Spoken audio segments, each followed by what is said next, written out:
صلی علی رسولہ الکریم اما بعد فاعوذ باللہ من الشیطان الرجیم بسم اللہ الرحمن الرحیم ومن یتوکل علی اللہ فہو حسبہ۔ اللہ تبارک و تعالی ارشاد فرماتے ہیں جو بھی اللہ تعالیٰ پر توکل کر لیتا ہے، بھروسہ کر لیتا ہے تو اللہ تعالیٰ پھر اسے کافی ہو جاتا ہے۔ توکل کا معنی یہ ہے کہ انسان سارے اسباب کو اختیار کرے، اس کے بعد اللہ تعالیٰ کی ذات پہ بھروسہ کرے۔ ایک صحابی نے آپ صلی اللہ علیہ وسلم سے کہا کہ اللہ کے رسول صلی اللہ علیہ وسلم میں اپنی سواری کو چھوڑ دوں اور میں اللہ پر بھروسہ کروں؟ آپ نے فرمایا نہیں، ایک الہا پہلے اس کا گھٹنا باندھ دے، اس کے بعد اللہ کی ذات پر بھروسہ کرو۔ تو یہ ہمیں قرآن اور حدیث نے درس نہیں دیا کوئی انسان بالکل بیکار ہو کر بیٹھ جائے، کوئی کام نہ کرے اور کہے کہ میں نے اللہ کی ذات پر بھروسہ کیا ہوا ہے۔ پہلے مکمل سارے اسباب کو اختیار کرنا، اس کے بعد اللہ کی ذات پر بھروسہ کرنا۔ اب آپ صلی اللہ علیہ وسلم کی ذات سے بڑھ کر تو کسی کا اللہ کے ذات پر بھروسہ نہیں تھا، لیکن آپ صلی اللہ علیہ وسلم نے اسباب کو اختیار کیا۔ جب آپ ہجرت کے لیے نکلے تو 3 راتیں آپ صلی اللہ علیہ وسلم غار ثور میں ٹھہرے رہے۔ یہ آپ صلی اللہ علیہ وسلم نے اسباب کو اختیار کیا۔ تو حتیٰ کہ حضرت ابو بکر صدیق رضی اللہ تعالیٰ عنہ فرمانے لگے اللہ کے رسول صلی اللہ علیہ وسلم کافر بالکل پاس آ چکے ہیں، اگر انہوں نے ادھر دیکھ لیا تو ہم نظر آ جائیں گے۔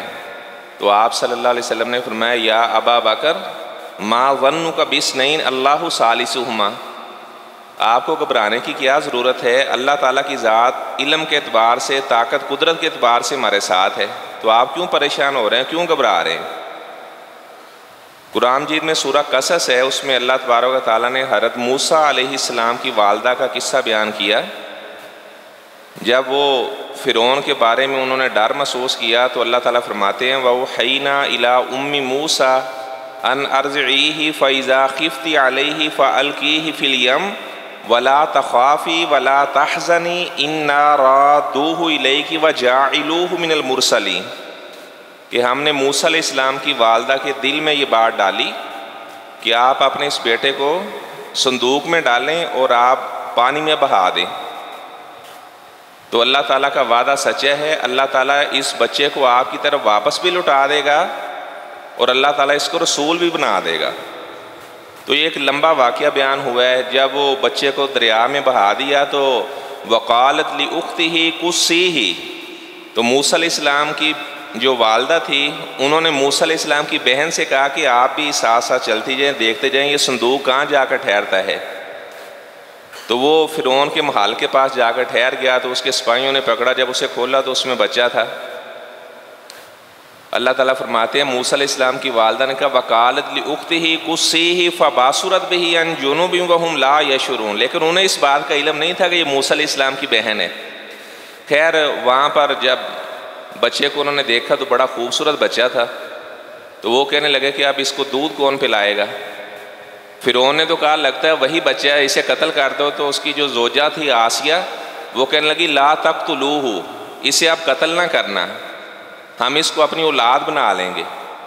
اچھا خیر اللہ تعالیٰ فرماتے ہیں وَحَرَّمْنَا عَلَيْهِ الْمَرَاضِيَ مِنْ قَبْلِ، وہ جتنی دودھ پلانے والیاں تھیں وہ آئی تو اللہ تعالیٰ فرماتے ہیں ہم نے موسیٰ علیہ السلام کے دل میں یہ بات ڈالی کہ آپ نے کسی کا دودھ نہیں پینا۔ تو موسیٰ علیہ السلام کی بہن بھی وہاں پر کھڑی ہوئی تھی، وہ فرعون سے کہنے لگی فقالت هل ادلکم علی اہل بیت یکفلونہ لکم وہم لہ ناصحون، میں ایک ایسی عورت کو جانتی ہوں اگر یہ بچہ اس کے پاس پیش کیا جائے گا تو یہ اس کا دودھ پینے لگ جائے گا۔ انہوں نے کہا جی آپ ہمیں بتائیں وہ کون سی عورت ہے؟ ادھر سے موسیٰ علیہ السلام کی والدہ کے دل میں بار بار یہ بات آ رہی تھی کہ چلو میں خود ہی دربار میں چلی جاؤں۔ تو پھر اس نے کہا کہ میں نے تو اللہ کی ذات پر بھروسہ کیا ہوا ہے، اللہ نے مجھ سے یہ کہا ہوا ہے اِنَّا رَادُّوهُ إِلَيْكِ کہ وہ بچہ ہم آپ کی طرف واپس بھی لوٹائیں گے اور ہم اس کو اپنا رسول بھی بنائیں گے۔ تو اللہ تعالیٰ فرماتے ہیں اس نے ہماری ذات کے اوپر بھروسہ کیا۔ اب فرعون نے کیا کہ اپنے سپاہیوں کو ساتھ لیا اور موسیٰ علیہ السلام کی والدہ کے پاس آیا اور آ کر کہنے لگا کہ آپ اس طرح اس بچے کو دودھ پلائیں۔ تو جیسے ہی انہوں نے بچے کو چھاتی سے لگایا تو موسیٰ علیہ السلام دودھ پینے لگے، تو اللہ تعالیٰ کا وعدہ سچا ہوا۔ اللہ تعالیٰ فرماتے ہیں فَرَدَدْنَاهُ إِلَىٰ أُمِّهِ كَيْ تَقَرَّ عَيْنُهَا وَلَا تَحْزَنَ وَلِتَعْلَمَ أَنَّ وَعْدَ اللَّهِ حَقٌّ وَلَٰكِنَّ أَكْثَرَهُمْ لَا يَعْلَمُونَ۔ اللہ تعالیٰ فرماتے ہیں کہ ہم نے جو ان سے وعدہ کیا ہوا تھا اس وعدے کو پورا کیا، کیونکہ اس میری بندی نے میرے اوپر مکمل بھروسہ کیا ہوا تھا۔ تو اللہ تعالیٰ نے موسیٰ علیہ السلام کو ان کے پاس بھی لوٹا دیا، اور ان کا جو وظیفہ تھا وہ بھی فرعون کے محل سے جاری کروا دیا۔ جس بچے کو مارنا چاہتا تھا وہ بچہ اپنی والدہ کے پاس بھی چلا گیا، اور تنخواہ اللہ تعالیٰ نے فرعون کے محل سے لگوا دی۔ اس ذات کو اللہ کہا جاتا ہے۔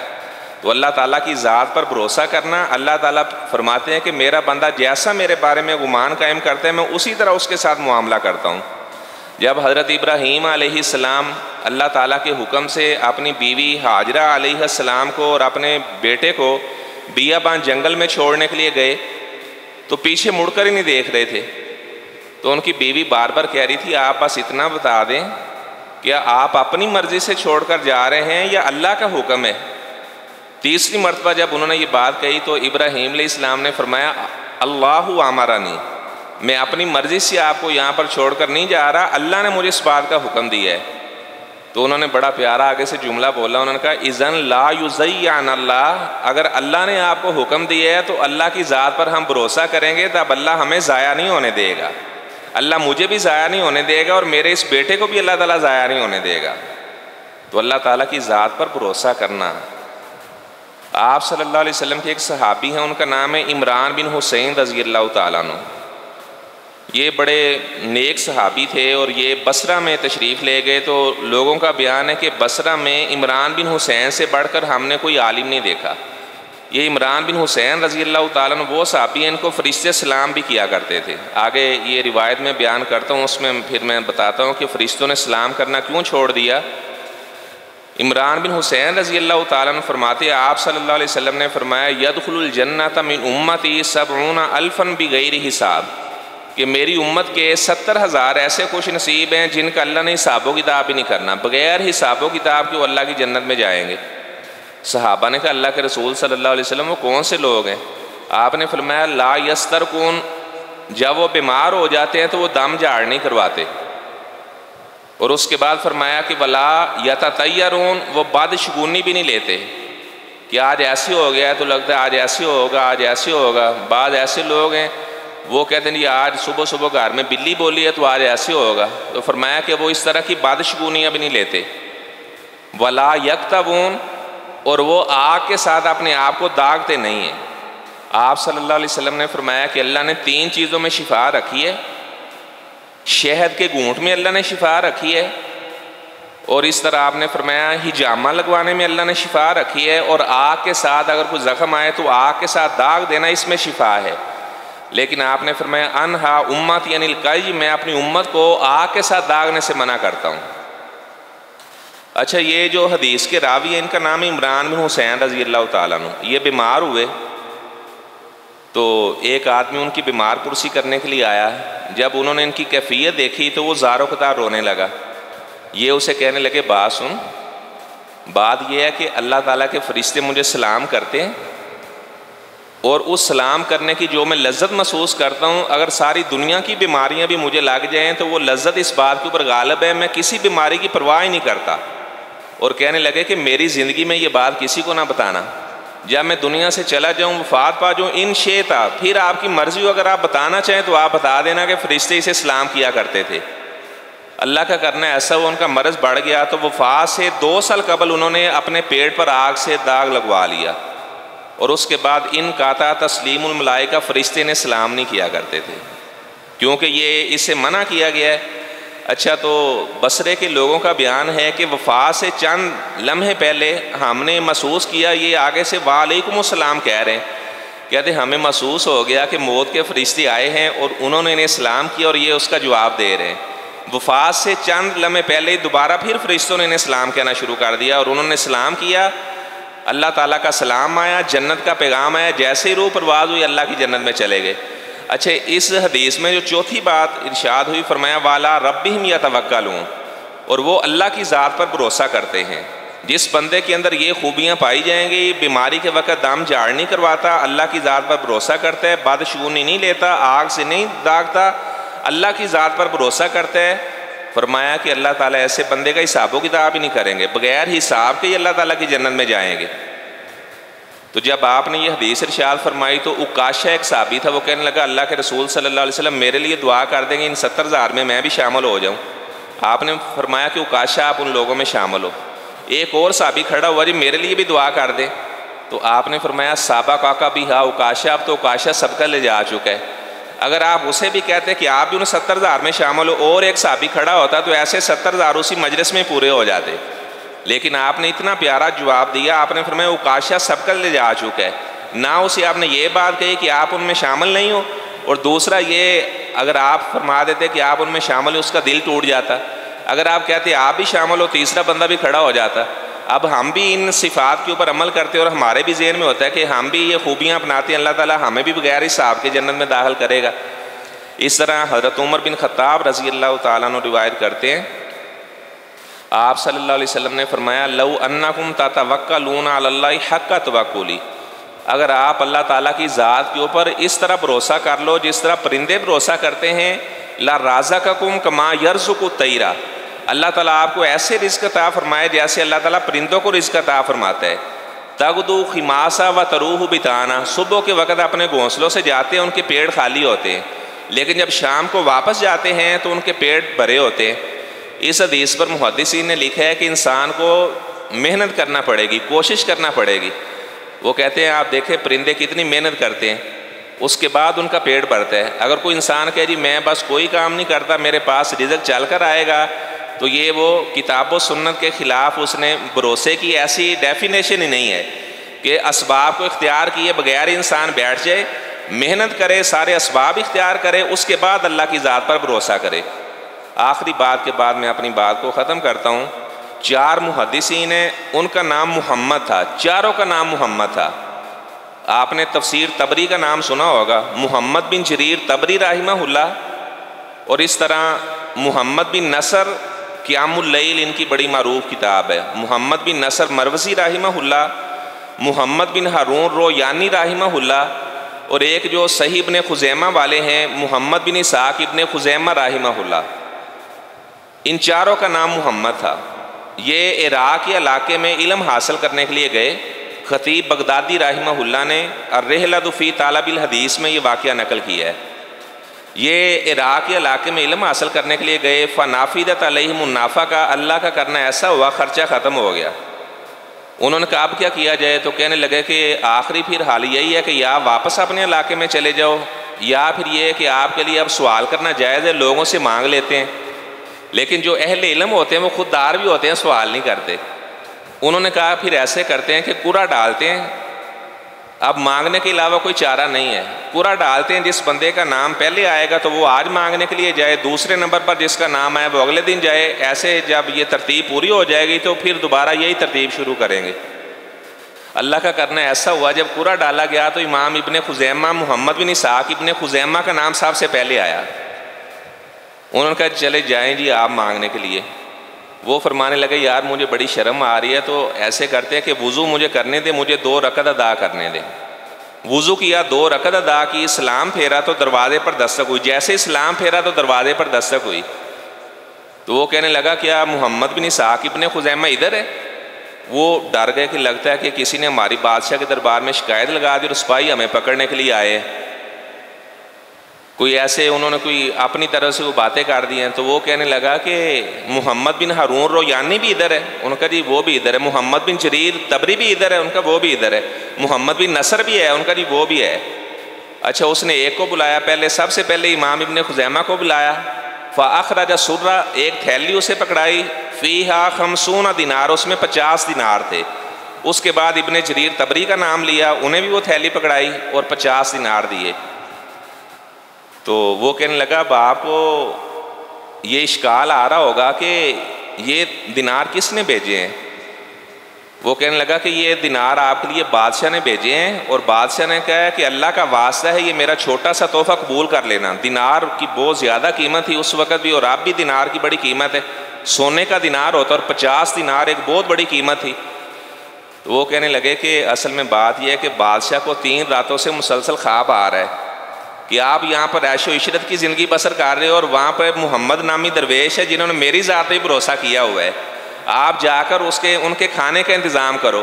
تو بادشاہ کو 3 راتیں مسلسل یہ خواب آیا، تو وہ گھبرا کر اٹھا اور اس نے آپ کے لیے یہ دیناروں والی تھیلی تحفے کے اندر بھیجی ہے، اور وہ یہ بھی کہہ رہے کہ اللہ کے واسطے یہ میرا تحفہ بھی قبول کر لینا۔ تو جو بندہ بھی اللہ کی ذات پر بھروسہ کرتا ہے تو اللہ تعالیٰ پھر اپنے بندوں کو ضائع نہیں ہونے دیتے۔ وَمَا كَانَ رَبُّكَ نَسِيًّا، اللہ تعالیٰ بھولنے والا نہیں ہے۔ اللہ تعالیٰ کی ذات پہ جس نے بھی بھروسہ کیا اللہ تعالیٰ نے اسے وافر رزق عطا کیا، وافر مال اللہ تعالیٰ نے عطا کیا۔ انسان محنت کرے، اسباب اختیار کرے تو پھر اللہ تعالیٰ آسمان سے برکتوں کے دروازے کھول دیتے ہیں۔ ایک اور روایت مسند احمد کی ہے جس میں وہ ایک چکی والا واقعہ بیان ہوا ہے۔ میں صبح علامہ صاحب جب آنا تھا مطالعہ کر رہا تھا تو میں نے جب اس کا حکم پڑھا تو وہ روایت سند کے اعتبار سے ضعیف ہے۔ وہ بڑا ایک معروف واقعہ بیان کیا جاتا ہے، جبکہ توکل کے بارے میں اسے میں نے بیان کرنا تھا لیکن اس کی سند ہی ضعیف ہے۔ اصل میں یہ حدیث کا علم ایسے ہے، اس میں ذرہ برابر خیانت نہیں ہو سکتی۔ قرآن کا علم ایسے ہے، قاری صاحب بھول جاتے ہیں، وہ استاد ہوتے ہیں، پیچھے سے وہ لقمہ دے کر بتاتا ہے، وہ حالانکہ ادب کا ذرا بھی وہاں پر خیال نہیں کرتا، کیونکہ قرآن اور حدیث کی بات ہی ایسی، اگر کوئی اس میں غلط بات کرتا ہے تو فوراً اسے ٹوک دیا جاتا ہے کہ یہ بات غلط ہے۔ امام بخاری رحمہ اللہ کے استاد ہیں علی بن مدینی رحمہ اللہ، ان کا بیان ہے کہ جب میری مجلس میں امام بخاری آ کر بیٹھا کرتے تھے تو میں بھی گھبرا جایا کرتا تھا، یعنی امام بخاری کو اللہ نے بہت زیادہ علم عطا کیا تھا۔ علی بن مدینی رحمہ اللہ سے پوچھا گیا کہ آپ کے باپ جو عبداللہ مدینی ہیں وہ حدیث میں کیسے راوی ہیں؟ انہوں نے اپنا سر جھکا لیا، اپنے سر کو اٹھایا، کہنے لگے دیکھیں ماں باپ کا کتنا ادب و احترام بیان ہوا ہے، ماں باپ کا کتنا ادب و احترام بیان ہوا، اللہ تعالیٰ نے کتنا حکم دیا ماں باپ کی خدمت کریں۔ اللہ عبداللہ بن عمر کہتے ہیں میں خانہ کعبہ کا طواف کر رہا تھا تو ایک آدمی نے اپنی ماں کو اٹھایا ہوا تھا اور وہ اسے طواف کروا رہا تھا اور اونچی اونچی کہہ رہا تھا انی لہل بعیر المذلل، میں اپنی ماں کے لیے اونٹ ہوں۔ عبداللہ بن عمر کہتے ہیں جب اس نے اپنی والدہ کو طواف کروا لیا تو میرے پاس آیا، کہنے لگا حملتھا اکثر مما حملتنی، جب سے میں پیدا ہوا ہوں میری امی نے جتنی دفعہ مجھے اٹھایا ہوگا اس سے کتنی مرتبہ زیادہ میں اپنی والدہ کو اٹھا چکا ہوں، یہ بیمار ہے اس سے چلا نہیں جاتا، میں نے اسے طواف بھی کروا دیا ہے، تو مجھے بتائیں کہ میں نے اپنی والدہ کا حق ادا کر دیا ہے؟ عبداللہ بن عمر تعجب کرنے لگے، کہنے لگے تو کہہ رہے والدہ کا حق ادا کر دیا ہے؟ تیری ماں نے تجھے جنم دیتے وقت جو تکالیف کو برداشت کیا ہے تو اس ایک تکلیف کا بھی حق ادا نہیں کر سکا۔ یہ ماں باپ کا مقام مرتبہ ہے۔ اسامہ بن زید جو حضرت زید کے بیٹے ہیں، زید بن حارثہ کے، اس کی ایک کھجور لگی ہوئی تھی، فرماتے ہیں کہ اللہ کی قسم مجھے اس کھجور سے اتنا نفع آتا تھا، میں ہزاروں اس سے درہم کمایا کرتا تھا، لیکن میری والدہ نے مجھے کہا بیٹا اس کا جو بور وغیرہ نیچے گرتا ہے تو آپ اس طرح کریں کہ آپ نہ اسے کاٹ دیں۔ تو اسامہ بن زید کہتے اللہ کی قسم میری ماں مجھے جو بھی حکم دے اور میرا ہاتھ وہ کام کر سکتا تو اسامہ ضرور وہ کام کرے گا، انہوں نے اس تنے کو ہی کاٹ دیا، لیکن کہتے ہیں ماں کا حکم ماننا تھا۔ اللہ تعالیٰ نے پہلے میں اگر سالانہ 1000 درہم آتا تھا تو پھر مجھے سالانہ اللہ تعالیٰ اپنی رحمت سے 5-5 ہزار درہم بھی عطا کیا کرتا تھا۔ اچھا انہوں نے علی بن مدینی نے یوں اپنا سر اٹھایا، کہنے لگے کہ اصل میں بات یہ آپ نے میرے باپ کے بارے میں پوچھا، انہو ضعیف فی الحدیث، وہ حدیث کے معاملے میں ضعیف راوی ہے، وہ کہتے ہیں کہ یہ ایسا علم ہے اس میں ہم خیانت نہیں کر سکتے۔ اور ابن سیرین کا قول ہے ان ھذا العلم دین، یہ جو دین علم ہے یہ دین ہے، فانظروا عمن تاخذون دینکم، آپ اچھی طرح سے تحقیق کر لو کہ آپ اپنا دین کہاں سے لے رہے ہو۔ اللہ تعالیٰ کا بڑا خاص احسان ہے آپ لوگوں کے اوپر، آپ اس ادارے میں آتے ہیں، علامہ صاحب کا جمعہ سنتے ہیں تو آپ یہاں سے دین کا علم لے رہے ہیں، اور اللہ کے فضل سے پوری دنیا کے اندر یہاں اس ادارے سے پیغام جا رہا ہے۔ بلکہ مزے کی بات یہ ہے کہ جب میں اپنی مسجد میں جمعہ نہیں پڑھاتا تو میں پھر یہاں علامہ صاحب کی مسجد میں آ کر جمعہ پڑھتا ہوں اور میں بڑی لذت محسوس کرتا ہوں، روحانی طور پر بھی اور ایمانی طور پر بھی۔ تو اللہ تبارک و تعالیٰ سے میں دعا کرتا ہوں اللہ تعالیٰ حقیقی طور پر ہمیں جس طرح اللہ کی ذات پر بھروسہ کرنا چاہیے اس طرح اللہ ہمیں بھروسہ کرنے کی توفیق عطا فرمائے۔ وآخر دعوانا ان الحمد للہ رب العالمین۔